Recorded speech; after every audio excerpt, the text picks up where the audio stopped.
ამბობენ რომ ლონდონში საშინელი ყავა. სტარბაკსში არა. პრეთში მით უმეტეს არა. აი პირველად რომ ჩამოხვიდეთ ლონდონში, მოხვიდეთ სენტ-პოლთან, ასეთ ლამაზ ხეზე დალიოთ ყავა და დაგხვდეთ ეს კოშმარი, ნამდვილად შეგექმნება შაბეჭდება რომ ლონდონში ყავის გაკეთება არ იციან. იმისთვის რომ ყავა გემრიელი იყოს, პირველ რიგში მნიშვნელოვანია თვითონ მარცვალი და ის რომ ეს მარცვალი იყოს ახალი მოხალული.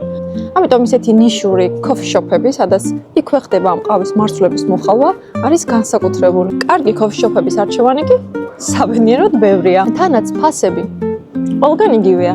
ამიტომ სანამ იმ თქვენს 5 ფუნტს დახარჯავთ ერთ ფინჯან ყავაში, ჯობია გამოარკვიოთ, რამდენად კარგ კოფიშოპს ესტუმრეთ. კოშმარია.